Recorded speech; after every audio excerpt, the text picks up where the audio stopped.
Enjoy early access to ad-free episodes each week when you subscribe to Wedding Planning Podcast Premium in Apple Podcasts. Enjoy the show. What your guests will eat and drink at your wedding is a great place to get really creative and showcase your personalities. There are endless options for unique, interactive, and beautiful food, and the same goes for your desserts and the drinks. Let's review 3 key points to cover before deciding on a menu and/or a caterer. So, catering tactical tip number 1, you must have your wedding venue, date, and time set in stone before choosing a caterer. This means you have paid a deposit and you know without a doubt when and where your wedding is taking place. Catering tip number 2, and this is getting started. Once you have your venue, your date, and time set in stone, then it's time to start brainstorming some reception styles with your fiance and decide together what is going to be best for you. And I have to say, you cannot skip this part without doing step 1, which is getting your venue set in stone. The danger in that would be you're dreaming of a food truck wedding and a DIY ice cream sundae dessert bar when your venue has nowhere for a food truck to park and you have no access to freezers. So these two things go hand in hand. Very important to consider both of them. So as you start brainstorming, here's a list of some popular catering options that you can consider, and no need to write these down. You'll find them all listed within the written portion of this meeting. So first of all, we have the traditional seated meal. This is where your guests are all going to be seated at their tables, and then they will be served a pre-made plate by waitstaff. This is also, generally speaking, going to be the most expensive form of catering. The next option would be buffet style. We've all seen this, where your guests walk the line and make their plates themselves from a variety of options that you have pre-selected. And of course, buffet style is going to be more affordable than the seated plated meal. So that's an opportunity to cut some cost if that's something that is important to you. Another option are food stations. So food stations are very similar to buffet style, but this is kind of an updated spin, and it includes various stations throughout the venue, each one serving a different style of cuisine. So for example, you could have a risotto bar with a bunch of different toppings, you could have a seafood station, and you could have a gourmet slider bar with mini burgers and french fries and milkshakes. This style of catering gets major points with me because I think there's a lot of opportunity here for creativity and also for lots of guest interaction. So as guests are getting up and kind of grazing at these various stations, it just opens up a lot of opportunity for connection and conversation and makes for a really fun meal style. And the brainstorming doesn't stop there. The meal timing itself, you have a ton of options there as well. So depending on your wedding day format and the setup, you do not need to serve dinner. You can consider hosting a wedding day brunch, a midday luncheon, early evening cocktail and hors d'oeuvres. You could simply serve coffee and donuts if that's your deal. So whatever is important to you, whatever fits your budget, whatever your priorities are, just make sure you're always considering those and honoring those things. And I have a list of lots more creative options. Again, if you refer to that written portion of this meeting, I'm not going to rattle them all off, but they're in great detail. And then moving on to wedding catering tip number 3. Now that you've done your brainstorm, it's time to start searching your local area for catering options and start making some phone calls and gathering information. Availability and pricing will vary greatly based on your location, the time of year, the type of food, etc.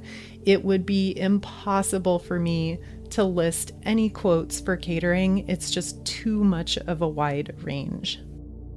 If you get stuck in this process, so for example, you are in love with a vision you have in your head of a really elaborate, really gourmet charcuterie option, but you cannot find a caterer who seems to do a large charcuterie appetizer setup, Then, my friend, it's time for us to get really creative.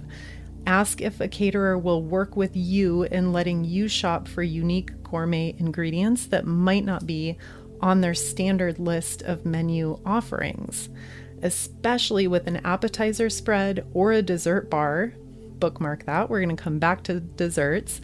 Think to yourself, could you set that up on your own? Shopping for and setting up a gorgeous appetizer spread is totally doable, not to mention much more affordable than what a caterer would charge you for a comparable spread. Projects like this, when you're doing your own appetizers or making your own dessert bar, this also creates a really meaningful way for you to connect with your loved ones in the coming months.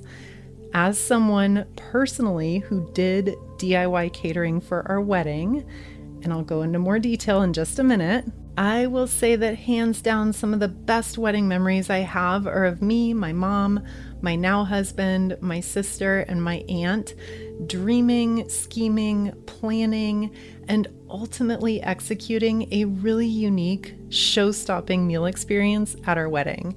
We spent countless hours together bonding and having fun over this really special shared experience. We all love to cook, and I wouldn't trade that time spent and those memories for any fancy caterer in a million years. With that said, I am obligated to mention that DIY catering is not for everyone. And I mean, it's really not for everyone.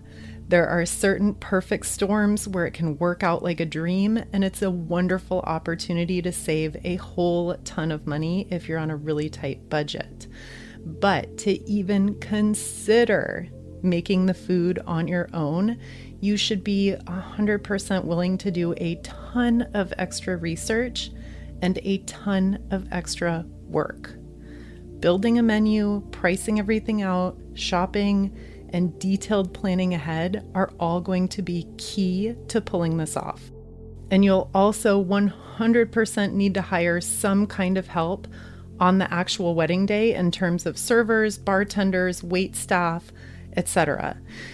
And again, I'm bringing all of this up because I am the crazy person who actually did DIY catering for a wedding, and it worked. John and I together, countless hours of work and research. It was so fun. We set up an appetizer spread, a sit-down fondue dinner, and a top shelf bar for 75 people for less than $2,000, which is pretty amazing. And yes, $2,000 included the beer, the wine, the liquor, the ice, everything.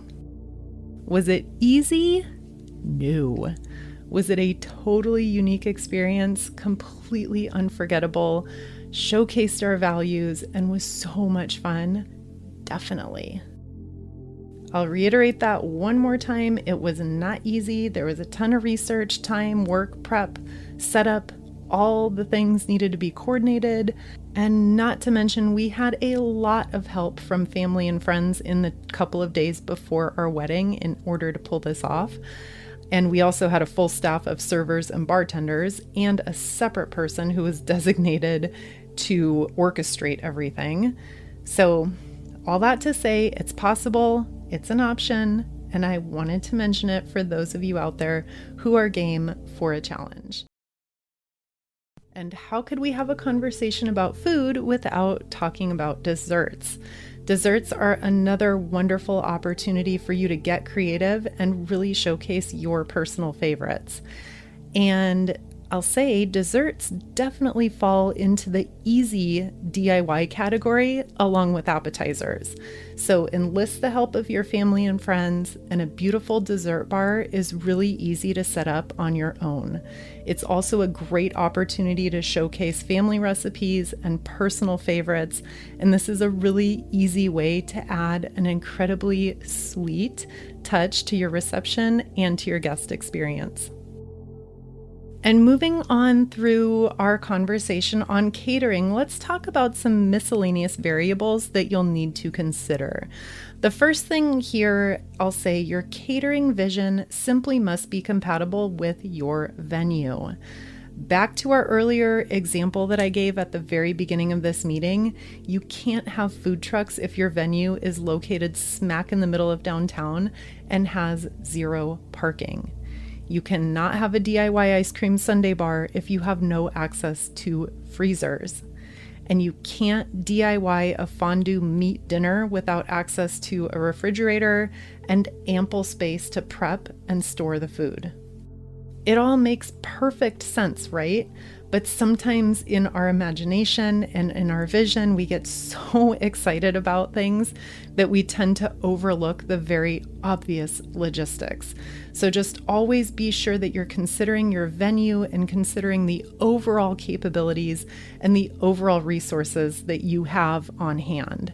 In my DIY fondue example that I gave just a minute ago, we had full access to a gourmet kitchen, which included 2 full-size refrigerators and plenty of prep space, and we had access to that for 2 whole days in advance of the wedding. We never could have pulled that off without that space and without those resources.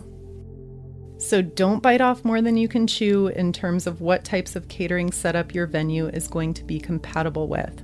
You could wind up stuck with a ton of wasted time and money, not to mention a complete surprise disaster on your wedding day. And then to wrap up our conversation, we have 2 more sections here. Money saving tips is first. My number 1 tip for controlling your catering budget is to limit the number of guests you invite to your wedding. Again, very simple concept, and we discussed this in great detail when we reviewed budgeting and building your guest list, and catering is one of the biggest reasons why. So be forever cognizant of the expenses, and the second tip here is to swap and save.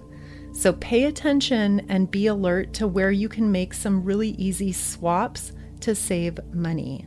If you're not satisfied with the initial quote you get from a caterer, then ask them, what can we do to save $1,000 or $2,000 or whatever your target number is? The caterer should be able to suggest some alternative food items and or service styles to get you closer to your targeted budget. And last point here in money saving tips, be creative.